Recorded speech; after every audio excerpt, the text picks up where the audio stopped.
All right, my man, you ready to do this, Chris? Yeah, let's get into it. I tell you what, I had to spend almost a month in California. I was moving my mother from California to Georgia, and then I come back. That's hard enough with the time change, 3 hours trying to keep everything working. Then I come back, and then I have to fall back. I don't know what the hell time zone. I don't know where I'm at. I know I'm here right now with you. That's about it. That's pretty good. Yeah, no, I feel you on that. I think the other day sunset was at like 4:28 p.m. I'm like, I don't know what's happening right now. All right, so you're in Boston? Yeah, Oh yeah, the further north. It's just awful. God, 4:28 and it's dark. yeah, yeah. I mean, Not forget. I mean, I tell you, that's the best part about the summer and the spring is that you can get outside, after work, you can work out. And now, you're still at work and it's dark. Good exactly, Lord. exactly. I mean, can't the government do one damn thing right? We just, you know what? Forget all the other. Just give us that. That's right. Give That's us that. Look, you and I have talked a lot, offline about the challenges that are in the world of automation, hmm robotics, warehousing. And I know this is the space that you have settled in. I guess, me personally, I'm kind of curious of all the industries, of all the opportunities that salespeople see in the world. Why are you pretty jacked up, excited right now about this space? Yeah, I mean, I think that there are a few things that get me jazzed up about it. Right. So one is um, we continue to be great consumers as a society, and not just within this country but globally. And so that means ever more pressure on warehousing and logistics. Right. Used to be 20 years ago, if you wanted a cell phone, you can get one from one of three different companies, and two or three different styles. Right now, you can get every color under the sun and have it engraved and dropped off by a drone in your trunk while you're on your lunch break. Right. So it's getting harder and harder to fulfill the increasing whims and complexity and variety of everything that we want to have as consumers. And so that creates a special kind of challenge when you're on the side of the fence that's trying to deliver all those orders and deliver all those products and get it right and maintain your SLAs and keep your customers happy. And we have holiday season coming up, right? So getting Timmy's stuffed animal, en route and under the tree for Christmas or Hanukkah or Kwanzaa or whatever you celebrate, it's harder and harder to do these days, right? And so being part of that and looking for ways to help with innovative new strategies, new technologies, it feels like a giant puzzle piece, that you're trying to fit in there, and that's fun and exciting for me to be a part of. Yeah, I think I kind of fall in that category too. Give me a big messy puzzle. Let me Mm-hmm. try to get in there, and I don't know. Maybe that's just the curse of being a man. It's like Maybe, right? It's our let's master. just get in there and try to fix stuff. Stop trying to fix everything. Exactly. Um, and I've had this conversation before, and I think I've come to realization that when it comes to robotics, automation, the big companies, the big fulfillment companies, Mm-hmm. they have the money, they have the resources, Mm-hmm. they have kind of led the way. Mm-hmm. And I think in some ways our, small and mid-sized companies now can almost learn from the expert integrators, the people who have been out there trying to implement and make the big companies super efficient. I think the small, mid-sized companies now really should be taking advantage, Yeah. of that, those kind of white papers that are out there. Um, what is, when is it in the company's life cycle, or at what point do you think these small, mid-sized companies are going to catch up and start their journey? Because I know this is obviously probably a space that you probably look into yourself for sales. Yeah, I mean, so it's interesting depending on whose numbers you want to believe, right? There've been a lot of stats that come out over the last several months that indicate somewhere between 80 to 90% of all fulfillment operations have no automation whatsoever, right? No conveyors, no, nothing, no machines, right? Of an automation type flavor, which sounds mind boggling, right? Just given the sheer amount of stuff that we buy and ship all over the world. So, I think there's a couple of things. One, it used to be not that long ago that if you wanted to do an automation project in a warehouse, you needed to write a check that was $10 million plus, and you were going to be shut down for 6 months while all this construction was happening, and you needed a way to store your inventory and continue shipment. So it was kind of reserved for the huge, mega companies where you've got 49 facilities. And so if you shut down one of them for 6 months, you can manage it across the other 48, right? Right. But if you've got one or two warehouses, well, you don't have that luxury.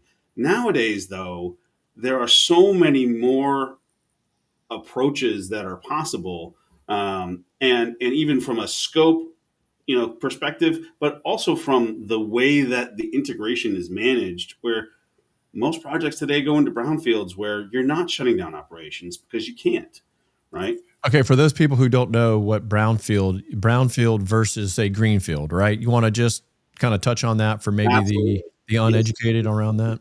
No, sorry about that. Oh, we just slipped into some lingo, folks. That's right. That's right. Lingo alert. Probably have to put a quarter in the jar. Put a little disclaimer. That's right. So greenfield means it's a brand new building, right? Constructed from the ground up, and you get to design it and put whatever you want in it before it becomes operational, right? So new construction, those types of things. Brownfield is the opposite. It's a currently functioning fulfillment center, distribution center, warehouse. You've got inventory, you've got racks, you've got structures, you've got people, and you need to bring something in while it's operating, right? So it's sort of fixing the car while it's driving. That's a good analogy. So yeah. So I mean, nowadays, refueling the plane midair. That's right. That's the other classic one, right? Refueling the plane while you're in the air, right? Which can be really tricky, right? And it used to be that when automation used to mean miles and miles of conveyor and that's it. There isn't a really easy way to put in a whole bunch of conveyor into a facility without disrupting everything, right? Now with some of the more modern technologies, even from some of the people management capabilities with handhelds and software to AGVs and AMRs, and there's a lot more options where you can add an incremental improvement without overhauling your entire operational flow. Yeah. Right. And so that's the kind of the evolution of these integrations.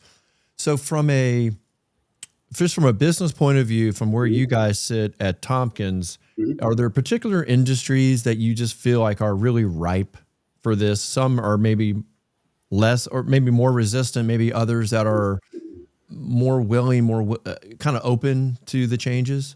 Yeah. I mean, I would say as much as there has been a lot of effort and a lot of projects automation related in the warehousing world, and in industries in general, historically it's primarily been the massive third-party logistics players like DHL and GXO and Maersk and others like that, and the massive retailers, right? Your Macy's, your Targets, your Walmarts, things like that. Those have been primarily the folks that have gotten the most benefit and the most served, I would say, within the industry. There's a lot of segments that have kind of gotten ignored. So automotive aftermarket, where all the parts that you pick up at your Napa Auto Store or your O'Reilly's or AutoZone, wherever you go, well, they'll get shipped from warehouses and DCs just like your button-down shirt does, right? But that segment hasn't got as much attention historically because the technologies that became popular at first don't really jive with those, right? It's not that difficult to ship a bunch of lightweight apparel, right? But if you have to ship, sometimes it's a mirror, and sometimes it's a decal, and sometimes it's a windshield wiper, and sometimes it's a carburetor, right? You need a different type of solution, a different type of infrastructure to be able to do all that efficiently. And so, as product innovation cycles happen, right? Conveyors and sorters and whatnot were developed with certain industries in mind. And it's only been sort of more recently that some of these other market spaces where, medical supply, medical device, pharmaceuticals, where they've grown to a scale that's large enough and there's been enough innovation to expand the capabilities of the technology portfolio that they can really take advantage of some of these types of automation flows. Yeah. Now well, you didn't say this, but I think it must be almost assumed that there is a software solution that is kind of tied in with this. Always. Now, so I'm just curious now, you guys as experts in automation and, integration, do you guys develop your own software, or do you just go to the marketplace and find the right software for the right industry and then, introduce that for that client specifically? Yeah, so Tompkins is a little bit unique in that we do have our own software suite. So we have warehouse control system software, we have execution system software, and we have warehouse management software. That's a little unusual. Not every integrator out there has that full suite. That being said, it's not always the right fit for every client that they're going to use Tompkins software, right? I had a client just this week, and I won't tell who they are, but they're upgrading their WM to go with Manhattan's new active platform, right? Okay, yeah, I know Manhattan. They're actually, I think they were headquartered in Atlanta at one point. Yep, yep. And so they don't need a WMS because they're upgrading one. The active instance that they're getting comes with a WES. They don't need that, right? They need support equipment and PLC upgrades for the conveyors, and maybe they need some control software. They happen to to help make everything jive together nicely. So, yes, Tompkins does have a software suite, and we do sometimes that is called for by our clients in certain projects, and sometimes we're not using our software at all. We're making sure that their software that they've already purchased or they've had forever, it's their homegrown system, works more cleanly and more smoothly with the different systems. So, but are there any industries, though? I'm just curious. Are there industries that and that's great. I appreciate you kind of explaining the software side, because I figured there was kind of there's not a one size fits all when it comes to software. Right. Just ask the SAP users out there. They'll verify that. The hours of headache and millions that they've lost trying to customize everything. Mm-hmm.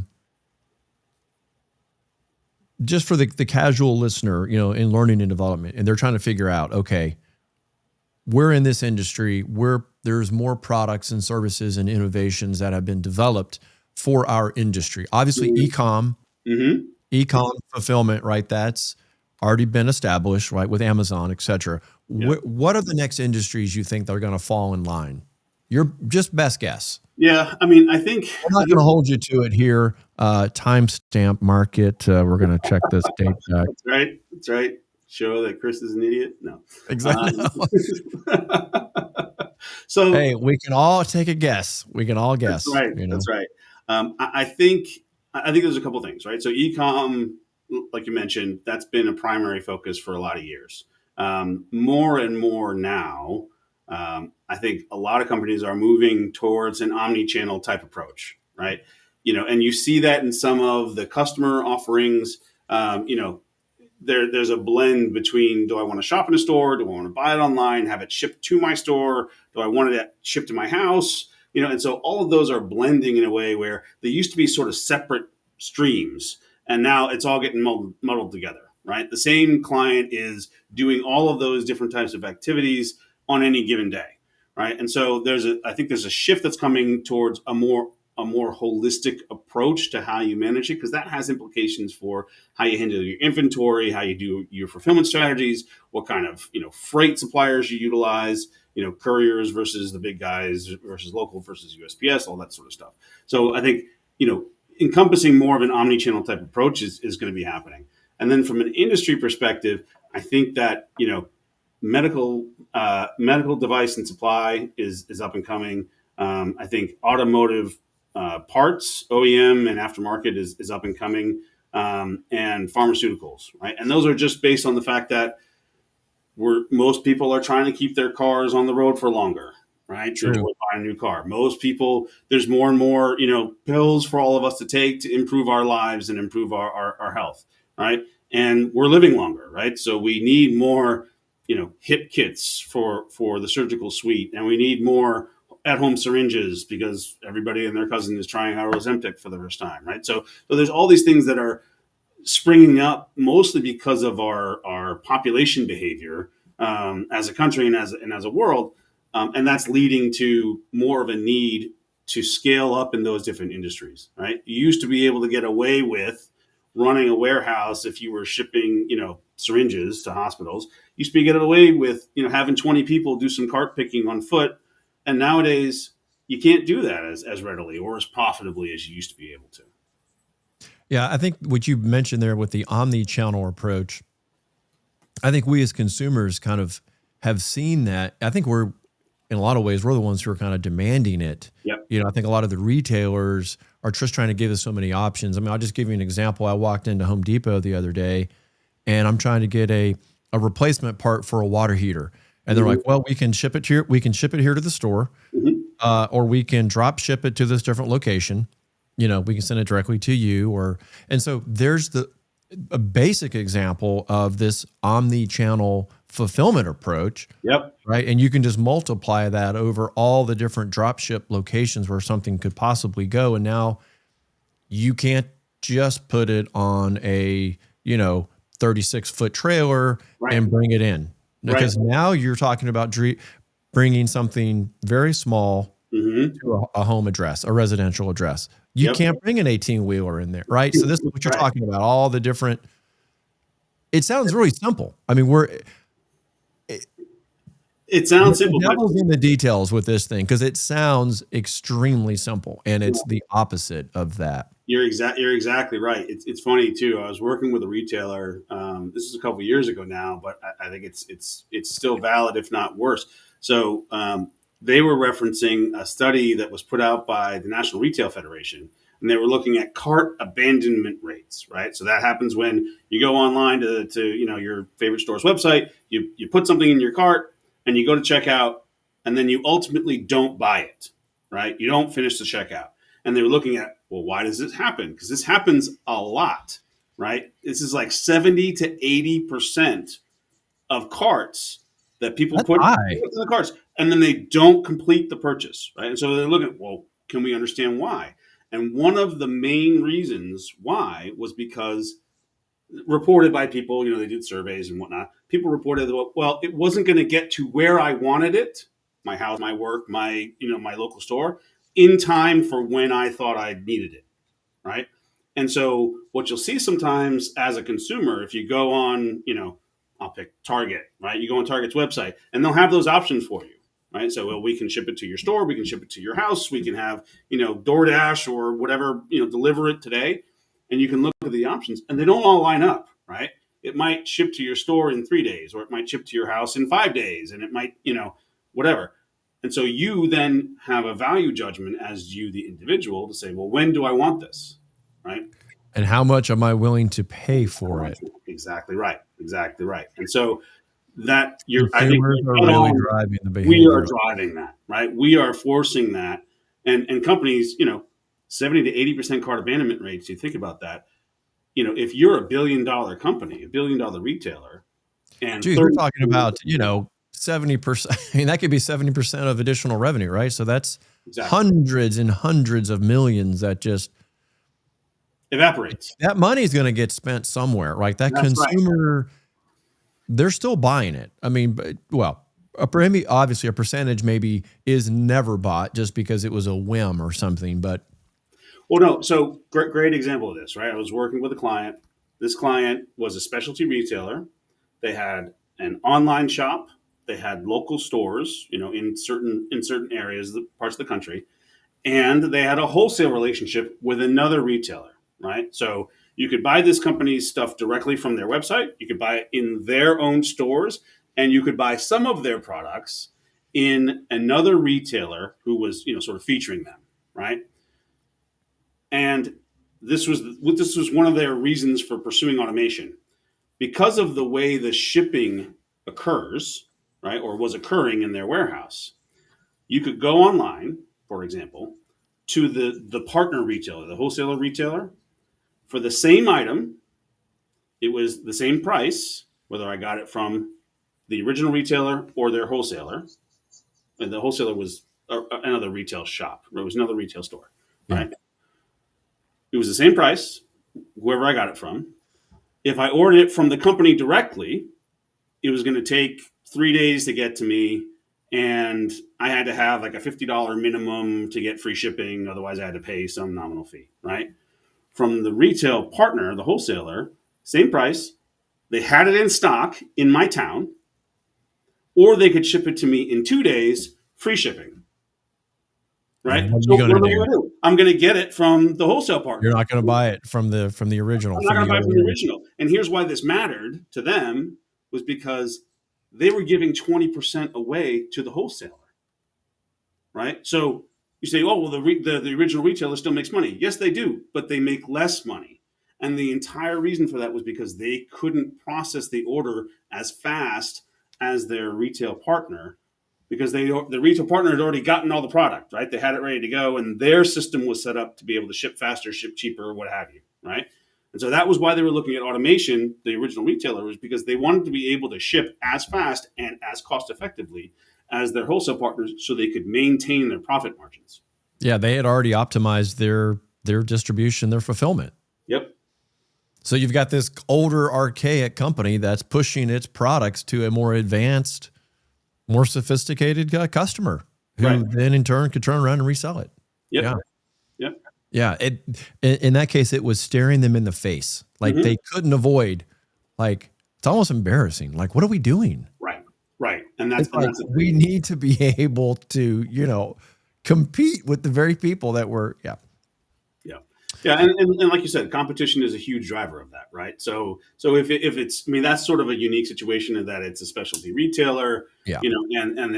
But if you want to buy a mop, right, a national brand mop, well, I could get it from Walmart, I could get it from my local grocery store, I could get it from an online retailer, I could get it from Amazon, and now that really makes it a challenge, right? Because where am I getting the best price for the best, at the best speed of delivery and the most convenience? So, Chris, I've got two final questions for you. This is some of the ideas that I had, and I'm sure you deal with this quite a bit when you're talking with customers. But there's so many choices out there, and I think you touched on this earlier, right? Brownfield, greenfield, good examples of you don't have to shut everything down and implement this. So there's a way to get things started. So with all the noise out there, how can a company really make some steps forward and get an early, easy win? Yeah. What's your advice around this? Yeah, I mean, there are different strategies, right? The good news is that it's easier and easier for folks to do their own research, right? And we're seeing that people are doing all kinds of different searches and looking through testimonials and case studies and whatnot, right? So that's good. There's more information available. One of the challenges is that a lot of companies in the space tend to end up saying the same things, right? So if you're talking about AMRs as an example, there are something like 3,000 different AMR manufacturers who have products in the market today. And 99.9% of them say, we will give you 2x to 3x your pick rates and help you save, cut your labor in half for picking in your warehouse, right? So everybody's saying the same thing, right? So how do you choose? One of the things that, Tompkins, as just an example, when we work with clients, we maintain a lot of agnosticism, right? We don't necessarily care which technology is going to be the winner because we're looking for the right fit. And the truth is that based on one particular company's or one particular facility's operational flow, their inventory situation, their customer, shipment guarantees, all of that kind of stuff, that will indicate some types of solutions are going to be a better fit than others. And so one of the ways that they can get started is find a partner who's willing to explore automation with you rather than what some partners do, which is try to sell automation to you.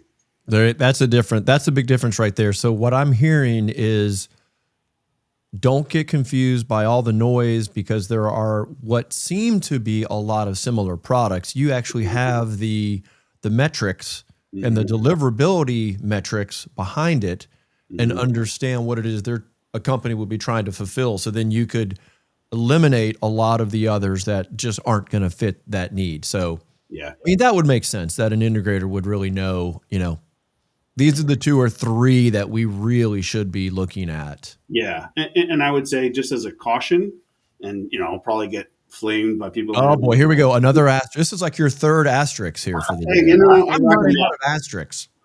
I rack them up. That's me. I would say be a little cautious if whoever you're talking to help you, go through this process is too quick to recommend a certain product or certain solution, a certain approach, right? In order to get it right, it's like a puzzle. You gotta kind of work it in and see and feel out where it's gonna fit the right way. If after a 20-minute conversation somebody's like, you definitely need this. Okay, that happens once in a blue moon, but Red flag. red flag. Exactly. So They're it's trying going to to take push something. longer. Yeah, it's going to take longer. All right. Now, this is the other one that I was thinking about is, why companies feel like they need to move into automation, not just to be competitive, but there's a labor shortage out there. Yep. And I know you had some pretty specific thoughts about this, and you thought this had a lot more impact than just we have a labor shortage issue. And I was hoping you could kind of share your almost your philosophical stance, if you will. Look at this, we're going deep, man. We're getting metaphysical now. I love it. Right. You are I'll like be telling you that. there's a reason why you're the automation whisperer. Oh my goodness.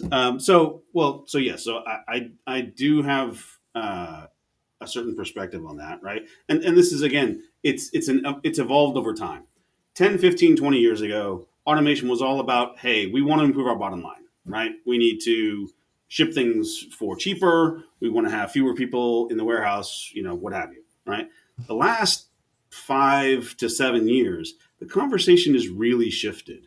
It's really almost never about reducing headcount anymore. Some of it's, hey, we've had 20 open recs for 6 months and we cannot find anyone who's willing to come work in a warehouse, right? There's that aspect, which is most related to the job shortage element of it.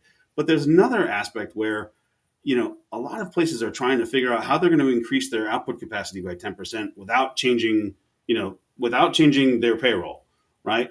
That's not an easy challenge for any operation. And some of it too is a lot of places have long-standing, we're talking 15, 20, 25-year veterans, and they don't want those same folks to have to go push a cart on a concrete floor for 12 miles walking around the place every day. So there's, on top of whatever cost savings or there might be, there are more important aspects of keeping your people safe, giving them actually a better type of role and career growth paths where maybe now, instead of pushing a cart around, they're taking care of an automated system, right? And they're learning new skills that are beneficial for them. It improves their quality of job life. And that's something that, sort of doesn't get a lot of play in the media. I think maybe because it's not negative enough, but most companies want to take care of their employees. And that's, automation is becoming one of those ways where you can make your employees' lives easier and better for them. And even, if you are saving some money, you can give them a little bit of a pay raise and help them have a better quality of life while working for you. And that's something that I see a lot in the industry. Yeah, I'm so glad you said that because, we in staffing, that's the first thing that we look at when we walk into a new environment is how safe is it? Yep.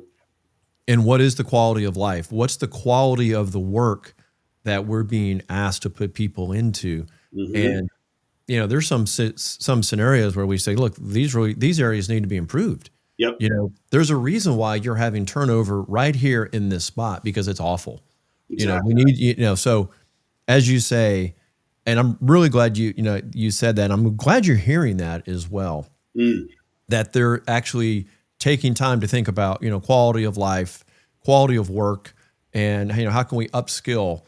Because if you do have people who are loyal, who are sticking with you, well, maybe that expectation of what they want, maybe that's changing. Maybe what was good enough in the past, it's changed now that now maybe they know friends. Yep. who are in a different environment. And, you know, wow, you mean you're not having to, well, what did you say? Walk 12 miles on cement? Oh, good God, that sounds painful. Yeah. And that's the Painful. thing, you know, I it's, love it. yeah. I love it. Well, that's great. Well, I think we could probably go on and on and on, but I've run out of asterisks for you. That's I fair. really there's no more. You know, and you know, No more Brents, huh? Okay. I don't need the legal department and PR running down here trying to grab your mic and pulling you away. I think you've done a great job of just helping us understand really kind of where this is, where it's been established, obviously, Mm-hmm. but the new areas that it's now, you think, trending into, Mm-hmm. right? Which is pharma, which makes a lot of sense because there's high volume, and automotive. Because Mm-hmm. again, two very well established, you know, high volume, but the opportunity for omni-channel distribution is great. So you need those more advanced, you know, software and, you know, distribution solutions. Yep. Exactly. Well, that's a mouthful, but I got it out. With no asterisks. Very No, impressive. hey, nobody's looking over my shoulder, man. Right. Maybe they are. Chris, good to see you again, my friend. Good to see you. Thanks for having me. Absolutely, and we'll have to do this again sometime to check in on how things are going there for you there in Boston. Excellent. Take care, buddy. All right. Thanks. See you soon. All right.